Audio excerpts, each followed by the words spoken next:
ஆள் நல்லா சைஸா இருக்கானு விளையாட்டுல இறக்கி விடுவோம்னு தோணுச்சு. அடுத்த வருஷம் அந்த பொங்கலுக்கு பையன் ஒரு வேன்ல ஏத்திக்கிட்டு மதுரைக்கு கிளம்பிட்டோம். 3 வயசுல ஜல்லிக்கட்டு தான் அவனுக்கு. எனக்கு என்ன 4 பக்கம் ஒரே சத்தம். நானும் வாடி வாசல் இருந்து அறுத்து விட்டேன். அவ்வளவுதான் தெரியும். அப்படி மீறி பாஞ்சவன ஈஸ்டா உதறி விட்டான். ஜல்லிக்கட்டு எரும கொள்ளல, அப்படியே புல்லரிச்சு போச்சு. அடுத்த நாள் அழகான ஜல்லிக்கட்டு, அதுக்கப்புறம் சிராவை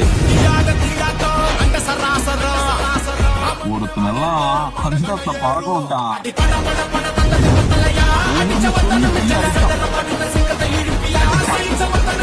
ஆனா பாலமேடு போற வழியில இந்த பைய பண்ண அக்கா பொருள நேரத்துக்கு போக முடியாம போச்சு.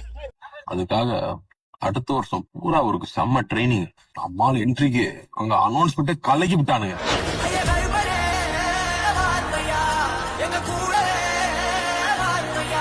அங்க கைய கோத்து விட்டு வட்டம் கட்டி நிக்கிற பயிரெல்லாம் எப்படியாச்சும் உன்னை புடிச்சு கட்டி பண்ணணும்னு கவனம் கட்டிட்டு இருந்தாருங்க.